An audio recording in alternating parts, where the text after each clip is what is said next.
session, July 11. I'd like to call this meeting to order. Second item on the agenda is Board of Commissioners meeting schedule. City Manager Nate Pagan. Thank you, Mayor. At a recent meeting, Mayor, I believe you actually made a comment about evaluating our meeting schedule. And so I thought we'd just kind of walk through a couple of options real quick for your consideration. And so, as you know, the current meeting schedule is that we have the Board of Commissioners meetings on the first and third Tuesdays at 5 p.m. And then we have the work session, which is today, of course, at noon. And that's the second Tuesday of every month.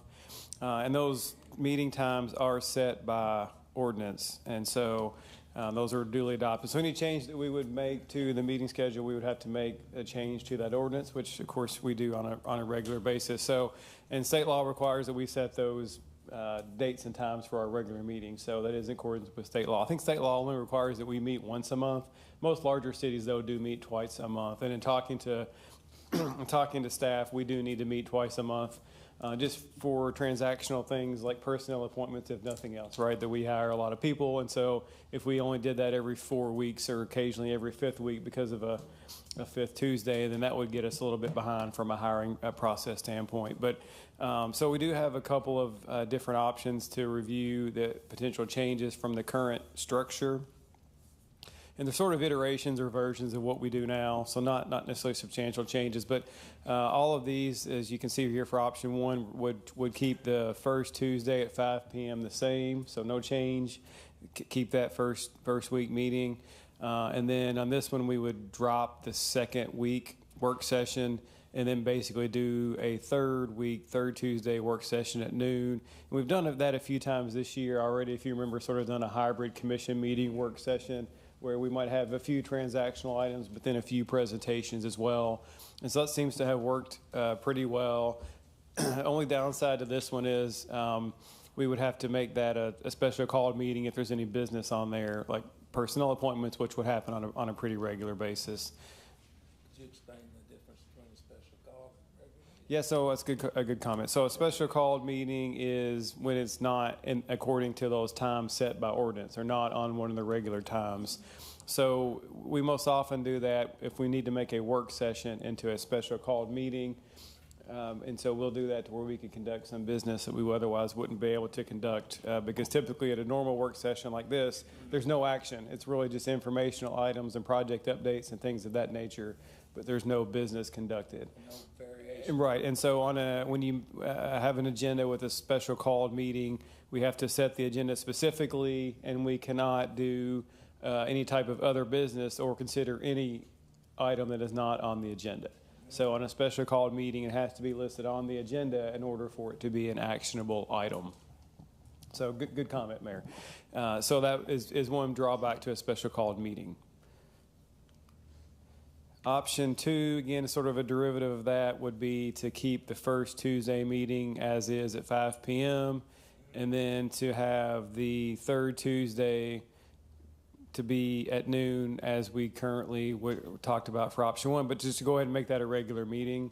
And so that probably makes more sense just to make that a regular meeting if we go to the schedule, just so we could preserve the ability to take action on a regular basis without having to do a special called meeting with those limitations that we just discussed. And then a third option for your consideration is to, again, keep the first Tuesday, 5 p.m., as we do now, and then do a third Tuesday, but keep the third Tuesday meeting in the afternoon, but sort of schedule the work session and the regular meeting back to back. So do the work session perhaps at 4 p.m. for updates and presentations, and then gavel in again a little bit later at 5 p.m. for a regular meeting. So really in all these scenarios, as you can see, we're proposing to keep the first Tuesday meeting unchanged. That would sort of be the primary meeting, and then essentially do away with what we have done on the second week for the work session, and then come back on the third Tuesday at either noon or in the evenings for meetings at those times. So after evaluating those options, our recommendation is the first Tuesday, 5 p.m. meeting, make that a regular meeting.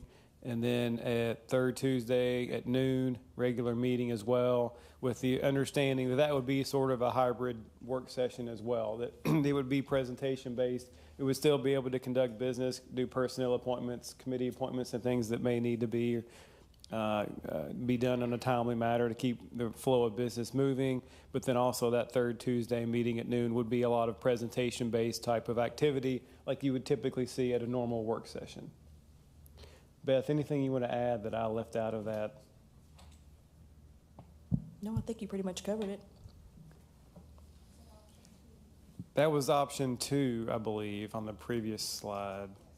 Yes, correct. So, Mayor, happy to answer any questions that you might have or other ideas or concepts to consider as well. Well, I'll open it up to the floor if you don't mind and ask the commission. Can I do that?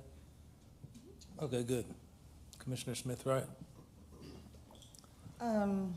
Yeah, I like option 2. What would be the reason that we wouldn't have the first Tuesday and the second Tuesday? To have a week in between? No, Not have a no. week. You have a meeting on the first Tuesday and a meeting on the second Tuesday. I said, had you considered that? Well, that's what we do now. No. Well, okay, this is a work session. I'm talking about just like this meeting, like this recommendation is. You have a regular meeting on the first Tuesday and a regular meeting on the third Tuesday. I'm saying, how come you can't have a regular meeting on the first Tuesday and a regular meeting on the second Tuesday? That really more for sequencing and spacing out. And that's really to, again, keep personnel appointments and things like that. Our hiring process is moving. So if we did the second meeting of the month on the second Tuesday, then we would sometimes go 3 weeks between meetings if there was a fifth Tuesday. And so I think in talking to our friends in the HR department, we need to have about every other week. Okay. Occasionally a fifth week is not a major deal, but if we're on a regular basis going 2 or 3 weeks or longer, then that gets a little problematic. So the idea was to get a little separation between the 2 meetings. So we were having regular, smaller intervals. Okay. Mayor? Yes, ma'am.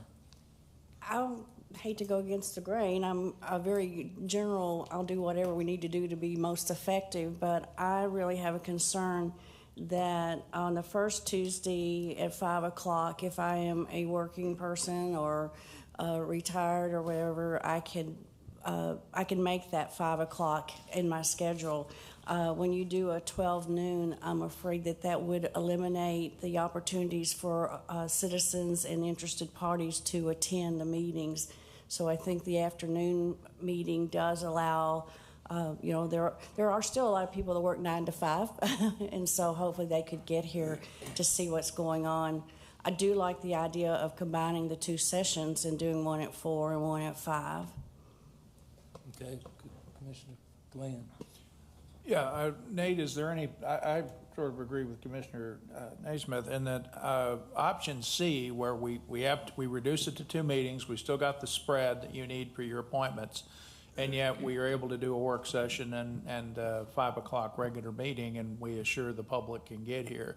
Is there a reason that option C isn't one the staff is happy with? No, that would be certainly fine as well and worthy of consideration and discussion. I think really part of the consideration here was for people who work second or third shift, it's probably easier at noon. And so by having one meeting each month at a different time maybe makes it available to a different segment of the population that works a different schedule or an atypical schedule, such as a second or third shift. You got more, Commissioner Glenn? You got something else? No, go ahead. Have Commissioner Casson go. Okay, go ahead. Thank you, Mayor. Yeah, the option 3 is the one that I also liked. As far as those that work swing shift or whatever, I don't feel like there's going to be as much participation as there would be from those that typically work the 9 to 5, which is something I've never had the option of in my life. It's usually a 12-hour day always. But anyway, making making it available to the majority, I think at option 3 would definitely be the way to go. And that's what we're here for, is to try to work with the public. And I feel like that's the way to go. Thank you. Commissioner Glenn, do you have something else? The thing you're talking about, shift work, Nate, my only concern is knowing people are creatures of habit, and they're not going to memorize our schedule. But if they all kind of generally know they always meet at 5, that makes it easier for them to get here, is kind of my thinking. Yeah, it is standardized in that regard. You're right. And both good considerations, no doubt. But I just want to say thank you for taking the time to come up with these alternative options, you and your staff. We appreciate it. Okay, so we'll, Commissioner Smith, right? So when we have like this meeting today, there are people who are working. And, you know, we've been doing this for years, having this work session, and we're still working for the people, even right now. And they're not here because they're at work. So, we're not going to always be able to accommodate every single person's working schedule. So, just a thought. Yeah, and we usually don't have a crowd unless we got some hot button issue Right. anyway. And then they find a way to get Usually here. about 8 folks. We have usually more staff here than we have people that have come listen to the meeting. So, And of course, we're very intentional about publicizing the meetings and making that available on Facebook and our YouTube channel and things like that. So they are accessible for those who can attend in person at whatever time that may be. Option 2 is my vote. are we voting? No, We I'm just. can't vote. It's more of a That's what I thumbs up thought. or what perspective would be. We'd have to make an ordinance change. We'd draft that ordinance and come back at a future Board of Commissioners meetings to change the ordinance. Okay, well then let's do that. Let's talk a little more about it now that we got options on the table. Does everybody agree to that? And if you have a different option, these are just the ones that we came up with, just thinking about it as staff. There could be a better option out there that we did not consider. So if you have any other ideas, we're happy to consider those as well. Okay, thank you very much. Next item on the agenda, the proverbial Craven's Pool update. Amanda. Thank you, Mayor, and thank you, Board of Commission, for allowing me here today. I am very excited about the progress we are making on Craven's Pool. I feel like Craven's has been a hot topic of discussion for a few years now, and I think we're making great progress at this point. I wanted to come and give you all an update on that. So currently, what we're actively pursuing is working with the architect engineer firm, Branstetter Carroll, that we put on board, and they are helping us prepare all the construction documents we need for the design that we as staff are currently going to recommend to you today.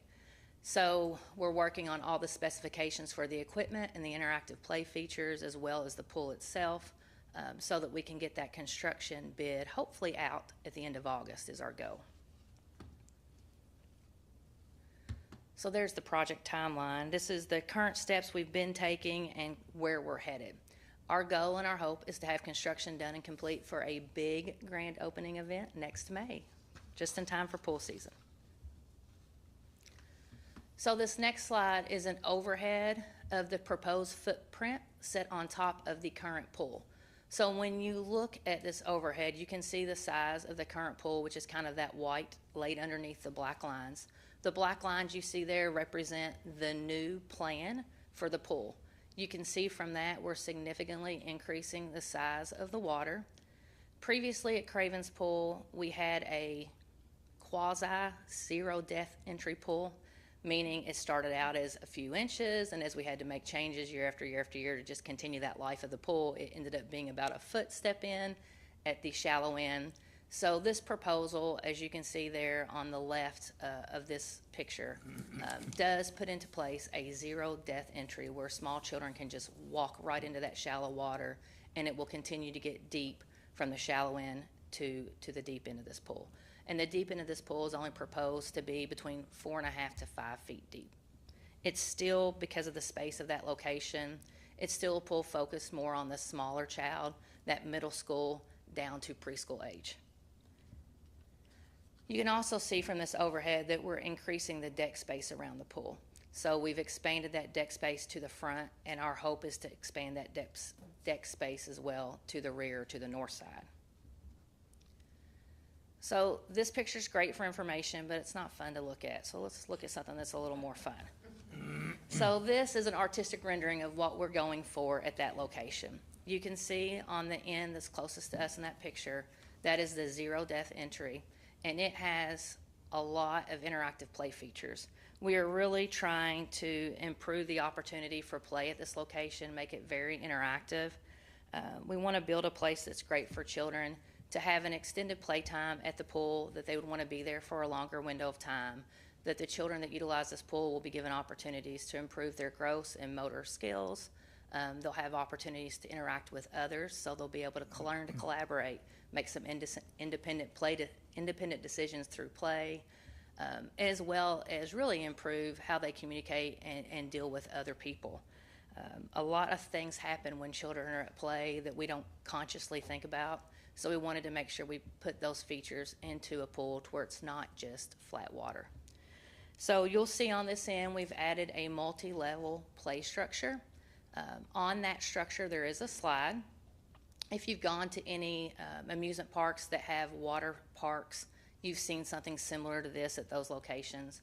There's also a water curtain, a water soaker, and an interactive spray feature where a child could get up there and shoot water out off of that feature through 3 different spray heads.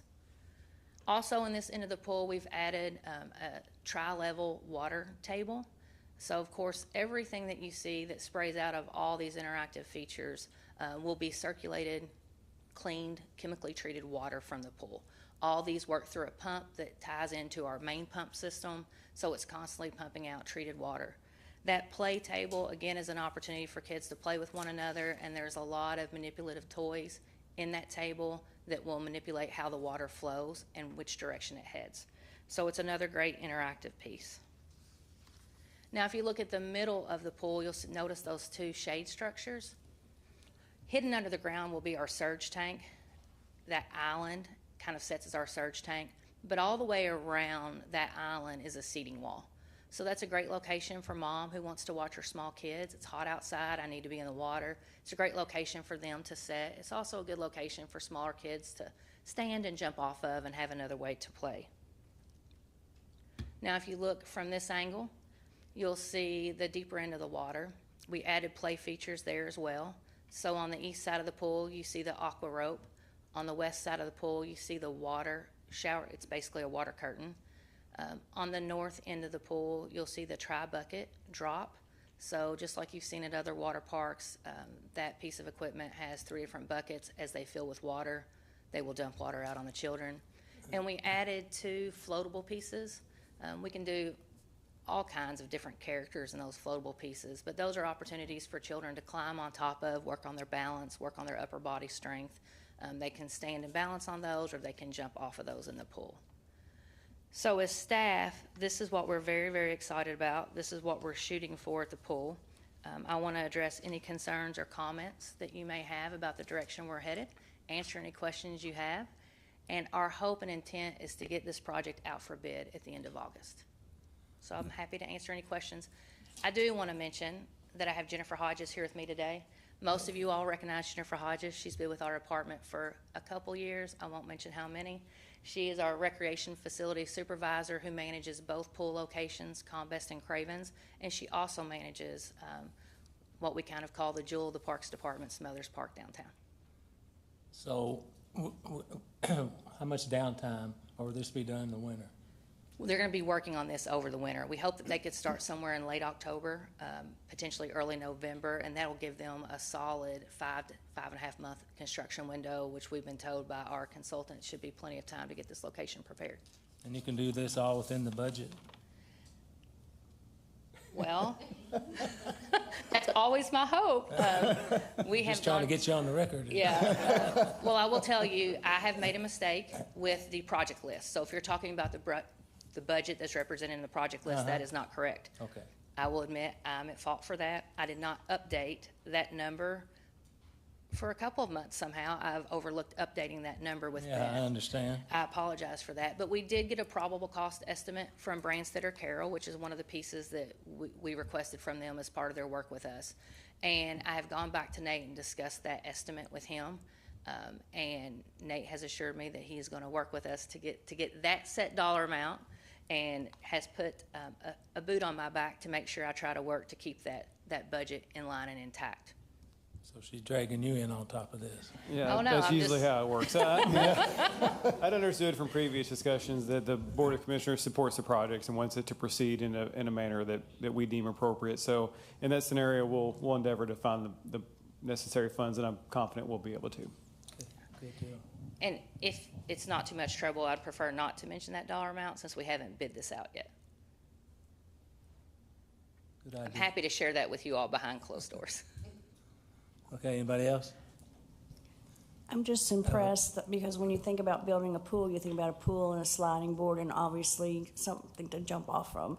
And I love the way you incorporated the movements and the balance and things. So great ideas, and I'm looking forward to being able to put my toes in there. Thank you, Commissioner. Commissioner Smith-Wright? Yes. So when will you be able to reveal this to the public? I think that is what we're doing today. Okay, I mean, but Yeah. I want, Media's here? Yes, I did shoot a video with our communications and marketing director, Ms. Shaley. I met with her earlier today, standing at Craven's Pool, and we shot a video that will include these pictures that I'm showing as part of this presentation today.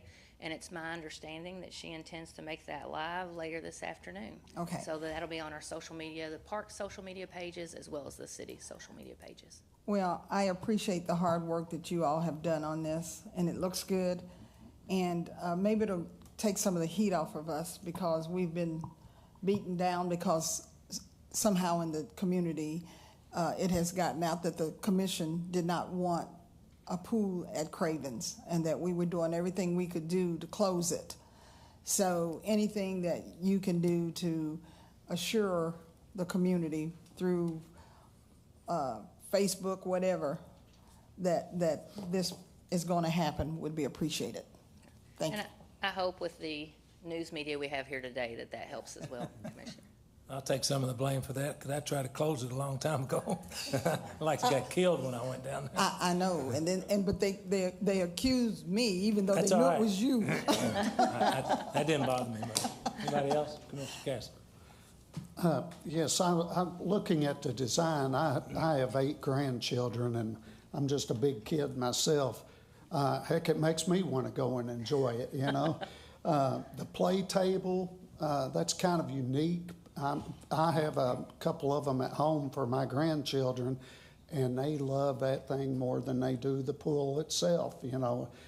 They can get their toys out and act like they're cooking and mixing stuff up, but it's a beautiful concept. I love it, and I know the community's going to love it. You knocked this one out of the park, Amanda. Thank you, Commissioner. Anybody else? Go ahead.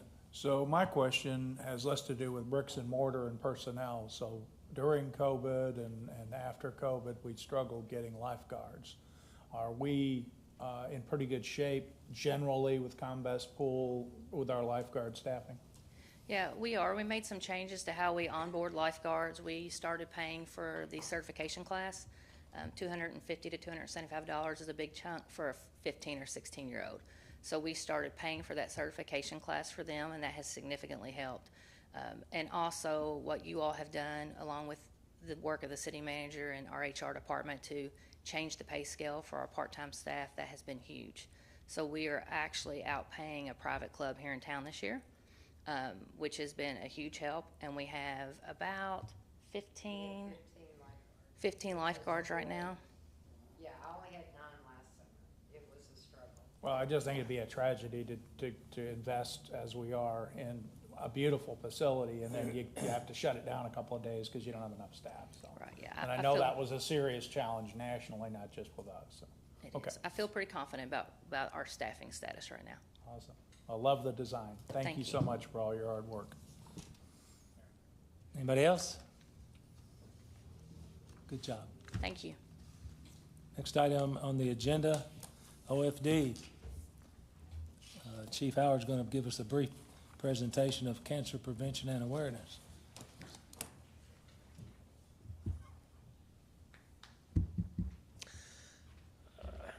Okay. First off, Amanda, good job. That was really good. Mayor and Commissioners, thanks for your time and attention to talk about a very serious topic, occupational risk, and a topic that's personal to me and other folks on the fire department and the fire service in general. Talking today about cancer prevention awareness. By the way, James Howard, 512 West 9th Street, for the record.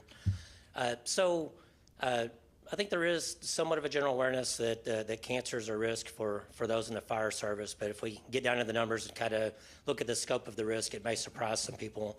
And part of what I'm doing here today is to raise that level of awareness to you as elected officials and even to the public through the media, and just to try to take steps to do more of that going forward. So cancer in a fire service, it's recognized that there is a higher risk of cancer for specific types of cancer for those who are in the fire service. The statistics that I have on this slide, you can see, come from the Firefighter Cancer Support Network, which is a tremendous resource for those in our industry. So there's a 14% higher risk of dying from cancer, which is a statistically significant difference if you're actually in the fire service. Some of the specific cancers and the additional risks that you get by type, you can see it's over twice the prevalence of testicular cancer for men who are in the fire service versus those who are not. Mesothelioma, you can see, is twice the risk. Where you have multiple myelomas is 1.5 times the risk. It's about the same with non-Hodgkin's lymphoma, and then skin cancer is almost 1.5 times as likely if you're in the fire service rather than if you are not. So that's the scope of the issue as we see it. And whenever you see those numbers, it's twice as likely. But you're talking about thousands or tens of thousands of people who just generally, whether in the fire service or not, would be diagnosed with these issues, would be treated, and hopefully they are treatable and they don't result in death. But when you look at those numbers and how much worse they are for those in the fire service, like I said, it really hits us pretty hard. So, and whenever it hits us, it means it hits our families really hard too. So, looking at some of the causes, so those are the numbers. So why does that happen? How are these firefighters coming in contact? What kind of exposures are they having that's actually causing them to have these health issues? So looking at some of those root causes, we've identified 3 primary ones. One is the exposure to the products of combustion that are part of the job. So firefighters are subject to exposure to hundreds of different chemicals in the form of gases, vapors, and particulates as a result of being in and around smoky environments and other hazardous environments that you may not even see. Some of those chemicals are known to cause cancer. And some of those chemicals we don't have enough information on yet to know whether they cause cancer or not. So some hazardous exposures to products of combustion, it can be benzene, it could be formaldehyde, it could be some other things that are a lot harder to pronounce than those. And then we find that the materials that are actually burning in some of these buildings, such as asbestos, carry their own risks as well. So we get the chemicals in our body in different ways. We breathe them in, we have them come in contact with our skin or our eyes, which is an easy way to get into our body, or by ingesting them, which doesn't mean that we're going to eat something on purpose that has these things on them. But if your hands aren't clean enough, or if things that you are touching your mouth with or eating have been around these chemicals, then that's another way that they can enter your body by ingestion. So the exposure risk can continue long after the fire's out, because the gear that the firefighters are actually wearing that's been exposed to that can be taken with you if it's not properly decontaminated. And that includes the coat and pants, but it also includes the respiratory protection, which is there to protect you, but it's also an exposure risk for that to come in contact with these chemicals because you're carrying that particulate out of the environment along with you. Second, you can see apparatus exhaust on the slide. The reality is that over 30 years ago, the NIOSH, or the National Institute for Occupational Safety and Health, recognized diesel exhaust emissions, I believe this was in 1988, as a potential carcinogen. So whenever a vehicle with diesel exhaust is running outside, that might be a minimal threat. And a lot of us have our personal vehicles, and those are parked outside.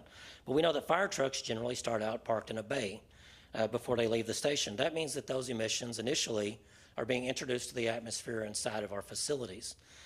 before the trucks actually leave the facilities, whether it's for an emergency or non-emergency case.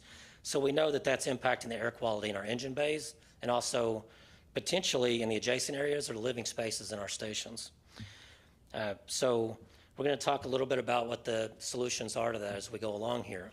PFAS, some people pronounce it PFAs or what it actually stands for is per and polyfluorinated alkyl substances, but usually you just see it as PFAS. And you've probably seen this before because there have been highly publicized civil suits about the quality of water in different places, and it's becoming more and more well known over the last few years how prevalent these, which they're called forever chemicals, and they're called that for a reason, that they do exist in common household items. They're everywhere. Most of the items that they're in, they're not actually off-gassing or do anything to be especially harmful until they get into your groundwater, or if you're wearing them, or if you're coming around substances that you're using to fight fire that actually contain these chemicals. So that's a really big deal to us because we do wear firefighting gear that has to be treated to resist oil and water with the 3 different layers of our gear. It's an ongoing issue that's coming to a head within the fire service, trying to seek out remedies by using materials that will keep us safe from the PFAS so that it's not penetrating through our gear and coming in contact with our skin. So that's a really big deal for us.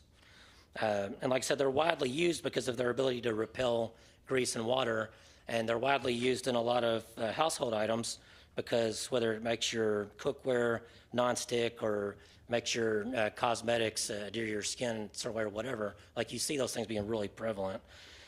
Where they come in with firefighters, it's not just in the gear that's generally used by firefighters across the country and across the world, but it's also used in foams, like Class B foams, which are used to fight fires that are primarily would be fuels or some kind of boiling liquid, as opposed to common items that would be in your home, as far as wood and building materials in your home.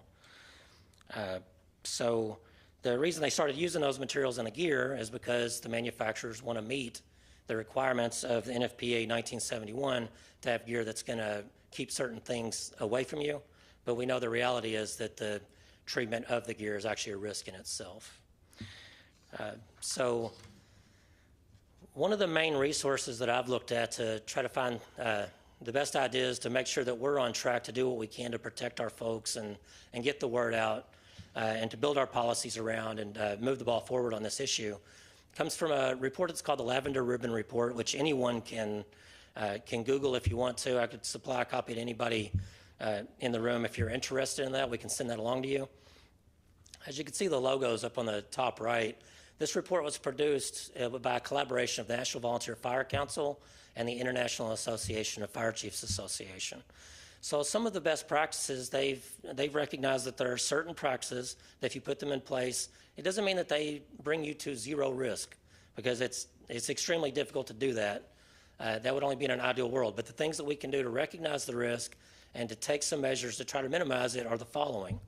As you can see on the slide, wearing full PPE, which is a personal protective equipment, which we're talking about our bunker gear, and the SCBA for respiratory protection throughout fire incidents. And this is anytime that you're in an atmosphere where you're coming in contact with these contaminants with this potential exposure. A second hood provided to all personnel. You may have noticed whenever our firefighters are dressed out, they'll put on their mask and then put a hood over that, and then their coat comes on over the hood, and they have the helmet that goes on over the hood atop their head clearly. So that hood is a Nomex hood. In the last few years, we've gone to a particulate hood that actually keeps more things out of it. So we want to make sure that everybody has a Nomex hood, that they're supplied with those, which we have the whole 20 years I've been on the fire department. And in the past few years, we've made sure that everyone has a second hood. And anytime one becomes damaged or needs to be cleaned, then they have another one that they can use. So there's never an excuse to wear a contaminated article whenever that next emergency comes about. Immediate gross decon of personal protective equipment if weather conditions allow. Yeah, it's kind of tough if you get that big fire in the middle of the night and in the middle of January. But in general, making sure that we're cleaning our folks before they doff their gear on scene. It's a soap and water cleaning to make sure that we're removing those contaminants on the scene before they start taking things off and then using wipes, as you see on the next bullet there, to get to the vulnerable areas of their skin. Because even though they wear the hood over sensitive areas such as the neck and the face, that doesn't mean that there's zero risk there. We want to make sure that we're doing our due diligence to get that clean. So that means that the exposed areas of the body need to be wiped off immediately, as it says, to remove soot from the head, neck, jaw, your underarms, and your hands. That's because those are such vulnerable areas where it's so much easier for the penetration to take place into the body. If you bear with me, this second slide has the rest of the best practices, then we can move on. Shower within the hour is just what it says. You come off of a scene, you get back to the station. Once you've gone through the decontamination process, removing these contaminants, then go ahead and change clothes, making sure that you have a shower. This stuff gets in your hair, it gets under your nails. It's very pervasive. So making sure that you're getting cleaned up properly before you get back on the truck. Making sure that PPE is prohibited in areas outside of the apparatus floor. This is done by policy, but it's only effectively done by behaviors and making sure people are doing the right thing. So we do have a rule about that, but that's one of the recommendations. Wipes, soap and water, not just using them on the body, but using them on those other places where transference could take place. Deconning the truck seats, the SCBA, and then the interior crew area so that you have a clean truck. Once you get that shower, it only does you so much good when you get back on the truck and you're re-engaged in an environment where these contaminants are present. Getting an annual physical, very important. A lot of folks will get an annual physical with their own doctor, and depending on your age and your risk level, there will be different testing that takes place for them. We have a hazmat physicals, it's a DOT physical that all of our firefighters as hazmat technicians undergo every 2 years, and it has lab testing, and Dr. Rhodes and Work Health does a full workup on all of our folks. Like I said, we do that every 2 years. I've worked with Brent Kelly, the loss control personnel for the city, to look at additional testing that we might be able to do. And we're looking at a package of additional elements that he's identified, about $152 worth of testing for each employee, that we're looking at seeing like whether those things need to be done every year or if those would be the off years from the hazmat physicals. But we are looking to move forward to make sure that we're tracking that and getting those screenings so we have early detection, because that's key to successful treatment with all of these cancers. So tobacco products should never be used at any time on or off duty. This is another one where you come up against human behavior and personal liberty. Right now, we don't tell people that you're not allowed to use tobacco at all. We have strictures on whether they could be used in the building and how far away you have to be from the building if you're going to use a tobacco product that uses smoke. I know there are a lot of opportunities out there if you can be a zero tobacco or a tobacco-free entity as far as grants and things like that. I think that needs to be our goal. If we're going to try to project health to the community, we need to project that with our own actions. And that's something that we hope to work on with more awareness within our department. Lastly is fully documenting all exposures on incident reports and personal exposure reports. We actually do have a pretty robust documentation system, and we are able to document, because one of the things whenever you go back to validate whether a cancer exposure or a cancer diagnosis from this type of exposure is related to occupational risk, the onus really is on the employer and the employee to identify when those risks would have taken place. And that means being able to keep really good track of simply when our firefighters have been to structure fires and these environments where we know these things exist. So the best practices really exist as just a really good list of advice or pieces of advice for those in our industry. That advice that we really do need to heed. And you see, we're doing really well on some of them, and there are a few that we need a little bit of work on, and we have to be honest about that. And educating our folks and raising that awareness and getting your support's part of making some headway on that. So I'll make a note, or just to mention here, in Kentucky there is a presumption law when it comes to cancer, considering cancer to be a line of duty death if a firefighter meets specific stipulations. They have to have been a firefighter for at least 5 consecutive years. The cancers that have been identified for the presumption law include non-Hodgkin's lymphoma, bladder, brain, and colon cancer. And the diagnosis has to have been within 10 years of the time that the firefighter has left the fire service. They also have to be under the age of 65. They could not have been diagnosed for cancer before they were employed as a firefighter. And we have to be able to, once again, be able to document that they've been in IDLH atmospheres that were such as structure fires or hazmat incidents where they would have come in contact with these different chemicals. So from state to state, this varies, and there may be some work to do to add some cancers. I mean, you notice there's not some of the digestive cancers that we happen to see a lot in the fire service. So on the legislative side, there's more that can be done on that. But these are things that it is a step forward that they've made in the last few years here in the state to make sure that certain benefits are available to families and that we do respect that these are line of duty deaths. You know, when I came up here last year because of the dedication at the state fire for the state memorial in Frankfurt for Dave McCready and Jeff Millay, who we lost a few years ago. That's what makes it so personal to us, because we all have those stories and these people that we know and love who retire before they meant to and didn't get to enjoy that retirement afterwards, which is something they looked forward to doing with their families for a long time, and it's just pulled away from them. So like I said, it's very personal to us. And that's why it's so important that we recognize what solutions are there and to take advantage of the opportunities that exist in front of us to make sure that we're confronting the problem and raising that awareness, doing what we can to prevent it, and not shirking our responsibility to do so. So what are some of the policies that we have right now in place at the Owensboro Fire Department? We do inspect our bunker gear for wear and tear and damage that may be such that the gear could be broken down, so be more susceptible to being able to have those contaminants actually reach the skin. We perform fit testing for respiratory fitness for our personnel and the ability to wear their masks and make sure that they have a seal on those masks. We have a strong, robust maintenance program for our self-contained breathing apparatus and our documentation. We have a really good system of documenting all of those things and keeping up with them. We use the self-contained breathing apparatus very consistently in IDLH atmospheres, which immediate danger to life and health is what that means, and using our personal protective equipment. Are there times when someone finds themselves in an environment and they're not suited up enough? There may be cases of that, then you need to retract from that situation, make sure you're dressed out and go back to it. But that is our general practice. Deconning our firefighters on scene, that's written into our policy. Making sure that our equipment and apparatus are deconned, that's something we do by policy.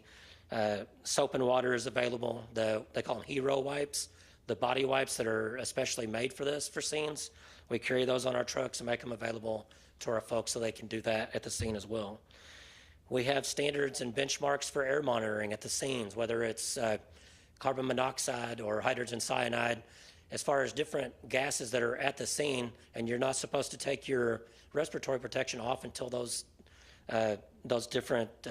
things come down to safe levels. I mentioned our hazmat physicals earlier. We do those every other year. Like I said, we're working with Brent to try to introduce additional elements to those, whether it's some of those might be voluntary or not, because I mean, you could be talking about things that maybe not everybody wants to do, even if it's in their best interest for all your detection. Some people would be more squeamish about like a digital rectal exam or something like that. But if it's going to save your life, then you step forward and you really need to take that opportunity to get those things. So kind of removing some of the stigma, fear, some of those kind of things. I think we kind of just get that out there and make it to where it's not something that's just kind of a joke, right? So people take it seriously and understand it could save your life. It's extremely important to us. We do require our bay doors to be fully open when the trucks are running, and we recognize that that's not enough. That whenever you have the bay doors open, yeah, some of your exhaust is going outside. It doesn't mean all of it is. And there are things that we can do to make sure more of it gets out. Our officers are authorized to stay out of service after fire runs, so they go back to the station. They don't need to come back with soot smudged on their cheeks and then the tones drop and they head right back out for the next call. This is another policy that's behavioral. You have to depend on people to do that. They come to us because they want to serve and they want to get out there and put water on fire and pull people out of bad situations and help them. But we got to slow them down and make sure that they're showering and getting back in shape to be resilient to do their job with lower level of risk. As far as PPE, we do have spare gear available for our folks, but we don't have gear assigned to our personnel that's customized to them as a second set of gear.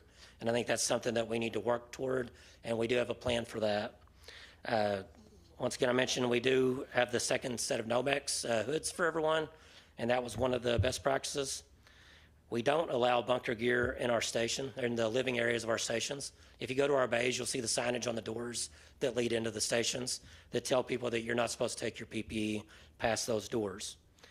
A quick note on the gear, we did just sign a new contract to buy PPE, and the outer shell, which is the most important shell as far as trying to protect you from contaminants before they get to the moisture barrier, and then the inner liner of your jacket, and that goes for your pants as well. It has a treatment called Free Fast, which actually means that it's treated and it does not have the PFAS in it. The moisture barrier that has low levels of it, but it's been determined through assessment and testing to be a safe level over the period of the life of that product used by a firefighter. So I have facilities listed up here, and I am coming close to the end of this, by the way, but facilities, the trend in fire stations now, as those on some in the room are on our team to design the new Station 3, they know that there's a cold, warm, and hot zone layout, which is meant to keep contaminants that come back from emergency runs from getting into the living spaces of the station.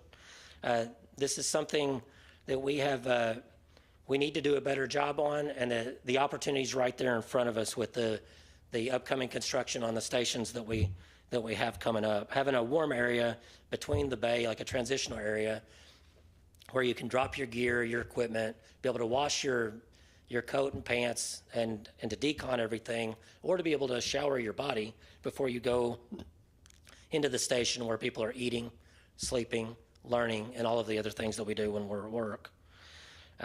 So 3 of our stations right now, they have sleeping areas that are separated from the engine bay just by a door. It's a rated door, and but so they do have some separation. We have carbon monoxide monitoring. We know like that we're trying to catch certain risks, but we also know that the risks from diesel exhaust can be pretty pervasive and they're hard to wipe out altogether. Another thing about stations that's big, other than just that design component, which is what we're working into our newer stations, is the exhaust removal, so that you're trying to make sure that the exhaust from the trucks isn't moving throughout the station, that it's being taken out. And there are different ways of accomplishing that. There are systems that you can have in the bays that use filters where you're basically vacuuming that air out and then it's exhausted out of the station. Is that 100%? No, but it's a big improvement over just having the exhaust and being able to allow it to go out either one door on one side of the building or a door on the front and back if you actually have drive-through stations, which some of our stations are.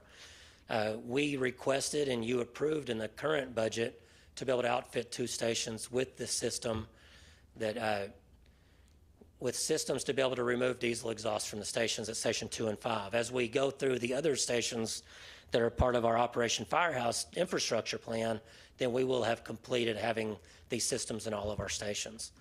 There is another system that you could do where it's direct contact with the exhaust on the truck to move it out. That's a little bit more problematic in retrofitting one station at a time to that, because then you wouldn't have all of your trucks be able to be capable of doing that. So if you wanted to have that redundancy, which some departments do, then we may work to do what we're on track to do right now and then consider coming back either with a grant or other funding to retrofit them all to have that direct contact. But by then there may even be more advances in how diesel exhaust is dealt with on the trucks anyway. So lastly up there I have awareness. So as I said early on, I'm here to make you more aware. I really want word to get out. We get a tremendous amount of respect and encouragement from the public, but I want them to be clear about the kind of risks that our firefighters are actually taking on when they take the job. We know that that there's a risk every time you crawl up into a burning house, or whenever we go to some of the calls with law enforcement that maybe aren't the safest. You get into so many situations and you recognize there's a certain level of risk, but you learn to manage those risks and you talk to your family about those things. We don't want to get through the end of a 20 or 25-year career and then have this bite us in the end, or take away what some of us have looked forward to and our families have looked forward to at the end of the road on this. So I recently, and this will be my wrap up, but I recently put out a survey to the members of the fire department to start a conversation about a lot of different safety topics. And the two main things that came up, the two main threads, were cancer, the risk of cancer and how we could prevent it, and then mental health. And I'd like to have a chance in the future to come back and talk to you a little bit about that if I can. But today we're talking about the cancer risk. What I found with these surveys is that our folks are aware. They're tuned in. They're doing their own research. They understand about these forever chemicals. They've looked at the gear that's out there. They understand like the history of the use of some of the foams that have been used in the fire industry. They do get it, and they have those conversations, and they should have those conversations. But what we owe to them is to make sure that we are trying to attack the situation and keep each of us accountable for the part that we can do to make sure that they're safer. Okay, so I'm going to work from within the department to make sure I raise that awareness. And like I said, I appreciate you just giving me the floor for this amount of time to make sure that we kind of get that issue out in front of everybody. Does anybody have any issues or any questions for me today? Any questions from the dais? I believe you covered it all. Okay, I tried. Yeah, thank you. Thank you, Chief. Next item on the agenda is the city project list. City Manager. Thank you, Mayor. Chief, thank you. It was very thorough. And I was going to just expound on something that's also in the project list, but Chief referenced in there about as part of Operation Firehouse, which is the plan that we're investing in various fire facilities. Part of that reason was not only the facilities were just dated and old and 50-plus years old, but there's a lot more of technology and a lot more is known about firefighter safety. So that was one of the imperative reasons that we are investing in those fire facilities over the next few years. So I just wanted to point that out. Beyond that, Mayor, Commissioners, the packet has your monthly project list. A couple things I'll point out specifically while we have some few remaining minutes. The York Ditch project is proceeding. We have opened the bids for those projects, or for that project, and so hopefully we'll be able to award that soon, and do anticipate that construction beginning later this year. So hopefully we'll see some dirt moving in the fall for that important project. And then similarly, the design process for the indoor sports facility is progressing as well. So hopefully in the next month or two, you'll have a presentation at a future work session and get you updated on that. But just wanted to comment on those few items specifically. Beyond that, staff is here to address any questions you might have. Any other questions? Hearing none, we will adjourn.